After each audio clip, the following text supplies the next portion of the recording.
Hey guys, कैसे हैं आप लोग। Welcome to my YouTube channel R Keval. यहाँ मिलेगा सब कुछ। गाइस, आज मैं आपके लिए लेकर के आया हूँ एसबीआई का पीओ।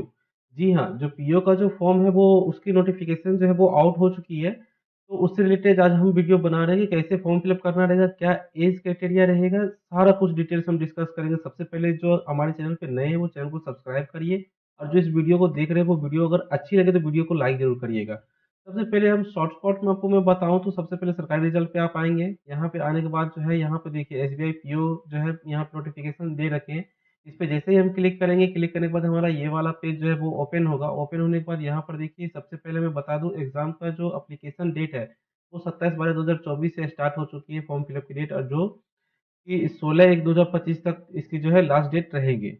ठीक है, एग्जामिनेशन फी भी जो आपको उसी टाइम में पेमेंट करना पड़ेगा। और जो मार्च में 18 से 15 के बीच में जो सीबीटी फर्स्ट की एग्जाम आपकी हो सकती है, एडमिट कार्ड उससे पहले जो है आपको मिल जाएंगे मेल के थ्रू या जैसे भी हो। ठीक है, मैं आपको बता दूं जनरल ओबीसी ईडब्ल्यूएस कैंडिडेट के लिए 750 रुपये लग रहे हैं, और S C S T PH candidate के लिए कोई भी फी नहीं देना पड़ रहा है। एज रिलैक्सेशन जो है आपको एसबीआई के अकॉर्डिंग आपको मिलेंगे, और जो मिनिमम एज क्राइटेरिया रहेगी वो 21 से 30 साल की होंगी।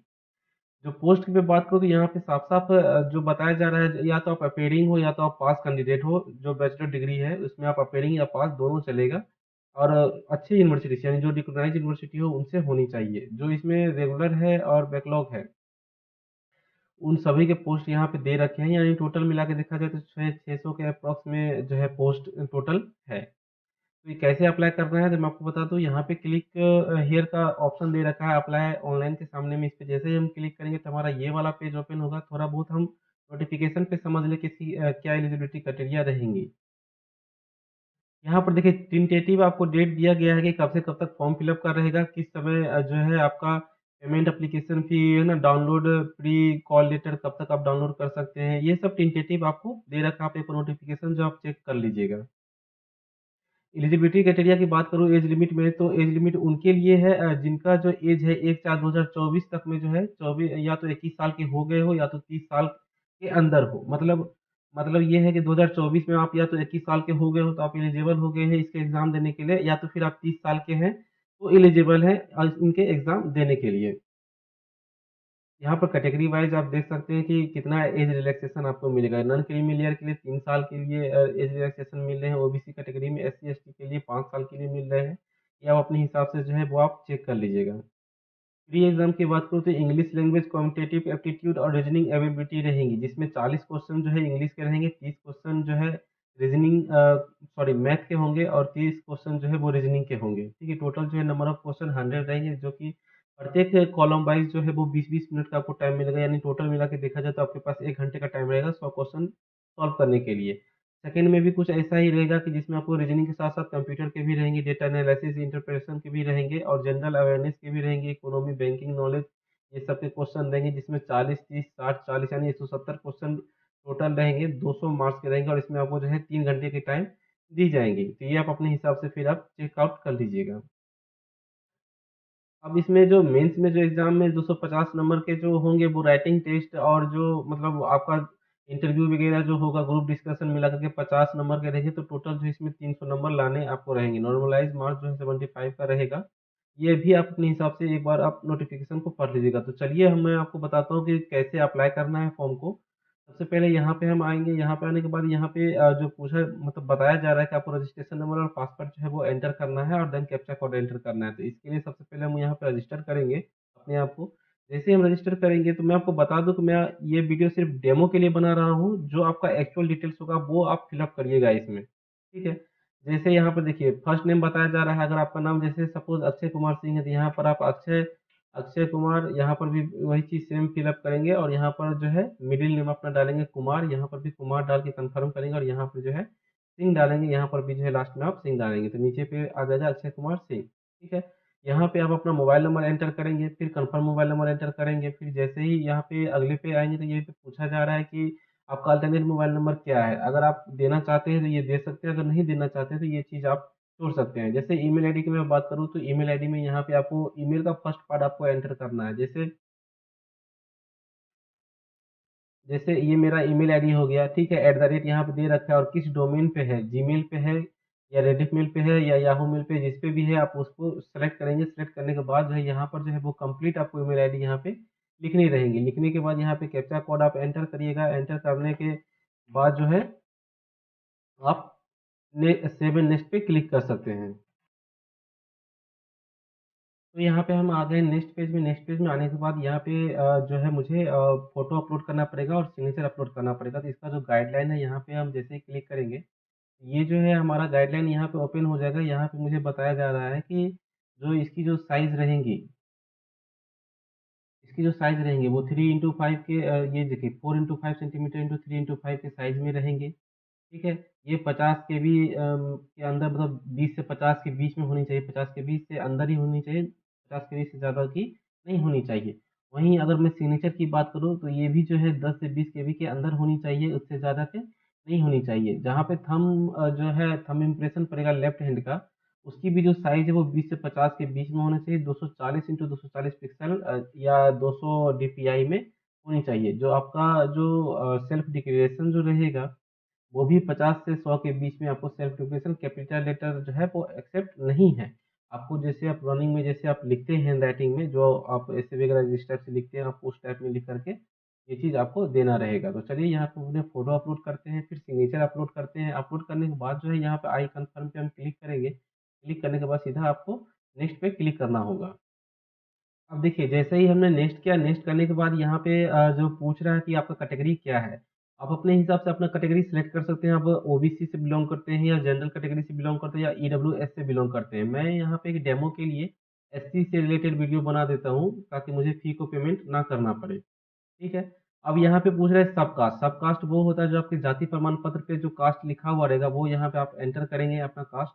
ठीक है? अगर आप ईडब्ल्यूएस कैंडिडेट से बिलोंग करते हैं तो बिलोंग करने के बाद आप यहाँ पे ईडब्ल्यूएस सेलेक्ट करेंगे। सेलेक्ट करने के बाद जो है आप यहाँ पे आपको टिक करना पड़ेगा कि आपका ईडब्ल्यूएस सर्टिफिकेट है या नहीं है। ठीक है? इस पे टिक करना पड़ेगा कि आप सर्टिफिकेट होल्डर होना चाहिए। अब यहाँ पे देखिए बेंचमार्क डिसेबिलिटी की मैं बात करूँ, यहाँ पे बेंचमार्क डिसेबिलिटी बोल रहा है कि अगर आप हैं तो आप यस करिएगा। यस करने के बाद अपना यहाँ पे सेलेक्ट करिएगा टाइप। आप किस टाइप से, मतलब बेंचमार्क डिसेबिलिटी है, आपका डिसेबिलिटी क्या है, क्राइटेरिया क्या है, वो आप यहाँ पे सिलेक्ट करेंगे। सिलेक्ट करने के बाद जो है ये सारा ऑप्शन जो है आपको ओपन हो जाएगा। यहाँ पे आपको सिलेक्ट करना पड़ेगा कि इसमें से आप अपने हिसाब से अपना ऑप्शन जो है कि आपका हाथ गड़बड़ है ना?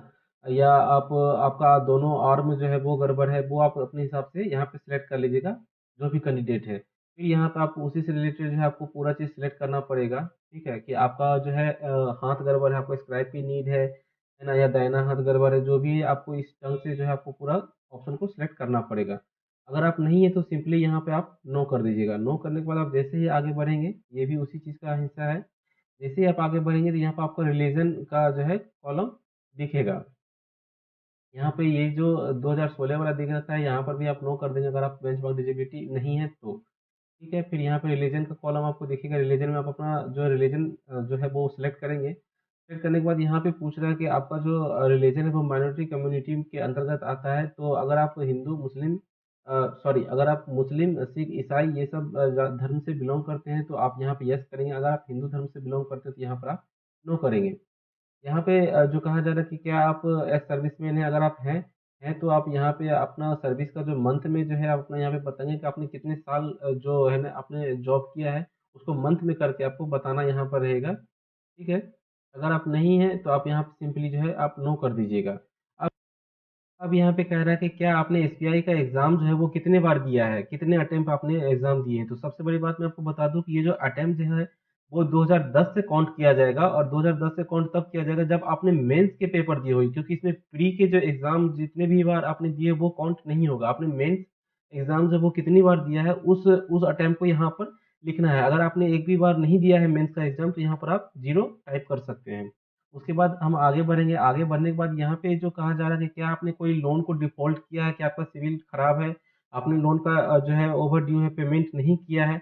अगर ऐसा कुछ है तो आप येस लिखें। अगर आपका ऐसा कुछ नहीं तो आप यहाँ पे नो कर देंगे।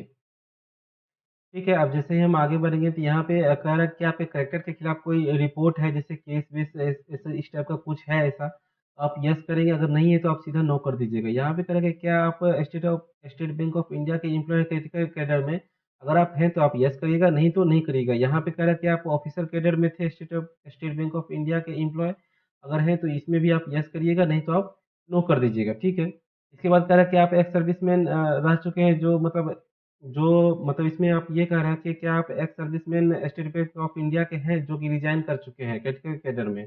अगर यहाँ पर भी है ऐसा कुछ तो आप यस करिएगा, नहीं तो आप इसको नो कर दीजिएगा। फिर यहाँ पे कह रहा है कि आप एक्स एम्प्लॉय रह चुके हैं स्टेट बैंक ऑफ इंडिया के, जो रिजाइन कर चुके हैं क्रिटिकल कैडर में। अगर आप ऐसा है तो आप यस करिएगा, नहीं है तो आप नो कर दीजिएगा। यहीं पे फिर सेम वही चीज़ पूछा जा रहा है ऑफिशियल कैडर में। अगर आप यहाँ पर भी थे तो सही है, नहीं है तो आप नो कर दीजिएगा। नो करने के बाद आप जैसे ही आप आएँगे तो यहाँ पे जो है पेन नंबर अपना एंटर करना रहेगा, ये वाला जो कॉलम है वो हाइड रहेगा, यहाँ पे पेन नंबर एंटर करना रहेगा। पेन नंबर एंटर करने के बाद जो है, ये ऑप्शनल है पेन नंबर, अगर आप एंटर नहीं करना चाहते हैं तो मत करिएगा, अगर आप करना चाह रहे हैं तो पेन नंबर यहाँ पर आप दे सकते हैं, ठीक है। नेशनलिटी इंडियन आपको सेलेक्ट करना रहेगा, उसके बाद अब यहाँ पर जो है आपका एग्जामिनेशन सेंटर प्री का आप कहाँ पे लेना चाहते हैं, आप जो भी स्टेट लेना चाह रहे हैं, उस स्टेट पे यहाँ पे क्लिक करेंगे आप। क्लिक करने के बाद जो है आपको जो है एग्जामिनेशन सेंटर जो है यहाँ पे सिलेक्ट करना पड़ेगा कि आप कहाँ पे एग्जाम देना चाह रहे हैं। फिर मेंस का एग्जाम आपका कहाँ पे रहेगा वो भी आप सिलेक्ट कर सकते हैं उस हिसाब से। फिर यहाँ पर जो है 2 सेंटर मेंस के लिए मिलेंगे, या तो भोपाल या तो इंदौर। हर स्टेट के लिए अलग-अलग सेंटर होगा, तो वो आप अपने हिसाब से जो है वो सिलेक्ट कर लीजिएगा। फिर यहाँ पे एक आईडी प्रूफ की डिमांड की जा रही है, तो यहाँ पे आप जैसे ही टिक करेंगे तो यहाँ पे आपको आईडी प्रूफ अपना एक सिलेक्ट करना रहेगा। सिलेक्ट करने के बाद जो है यहाँ पर आईडी प्रूफ का अपना नंबर दीजिएगा। नंबर देने के बाद जो है फिर आगे हम बढ़ेंगे तो यहाँ पे पूछा जा रहा है कि आपका डेट ऑफ बर्थ क्या है। डेट ऑफ बर्थ जो है यहाँ पे आपको दे रखा है कि जो एज कंप्लीटेड है वो 1/4/2024 तक में जो है आप या तो 21 साल के हो जाए या तो आप 30 साल तक रहेंगे। अगर 31-32 के फिर होंगे तो फिर उसमें फिर दिक्कत है। तो यहाँ पर अपना डेट, मंथ और ईयर सेलेक्ट करेंगे। सेलेक्ट करने के बाद जो है अपना जेंडर सेलेक्ट करेंगे कि आप मेल हैं या फीमेल है या अदर हैं, ठीक है। अगर आप ट्विन ब्रदर सिस्टर हैं तो आप सेलेक्ट करेंगे हैं तो ठीक है। फिर यहाँ पे आपको देना रहेगा कि वो मेल है या फीमेल है और उनके नाम देने रहेंगे। अगर आप नहीं हैं तो आप नहीं सेलेक्ट कीजिएगा, नो सेलेक्ट कीजिएगा। अगर आपकी शादी हो चुकी है तो आप मैरिज सेलेक्ट कीजिएगा, नहीं तो आप अनमैरिज सेलेक्ट कीजिएगा, ठीक है। या आप डिवोर्सी हैं या सेपरेटेड है, जो भी है आप अपने हिसाब से सिलेक्ट कर लीजिएगा। यहाँ पे आप अपने पापा का नाम दीजिएगा, पापा का फर्स्ट लेटर जो लगेगा, मतलब जो आपके पापा का नाम है वो आप फर्स्ट नेम दीजिएगा, यहाँ मिडिल नेम दीजिएगा, अगर है तो ठीक है, नहीं तो सीधा आप लास्ट नेम दीजिएगा। उसी तरीके से यहाँ पर आपको मदर का नाम एंटर करना रहेगा। मदर का नाम एंटर करने के बाद जो है यहाँ पे पूछा जा रहा है स्पाउस का नेम, ये आपका हाइट रहेगा, क्योंकि अगर आपकी शादी हुई है तो आप अपने पति या पत्नी का नाम यहाँ पे आप एंटर कर सकते हैं जेंडर वाइज। फिर यहाँ पे अपना एड्रेस को एंटर करेंगे। एड्रेस एंटर करने के बाद जो आपका कॉरस्पॉन्डेंस एड्रेस है, अगर वही एड्रेस आपका परमानेंट एड्रेस है तो आप इस जगह पे टिक करेंगे तो यही एड्रेस जो है कॉपी हो जाएगा यहाँ पे। अब यहाँ पर जो है आपको जीएसटी इनवॉइस शो करेगा, क्योंकि अगर आप अदर कास्ट से भरते हैं तो जैसे जनरल, ओबीसी, ईडब्ल्यूएस कास्ट से भरेंगे तो यहाँ पर आपको शो करेगा बिल, ठीक है, जीएसटी।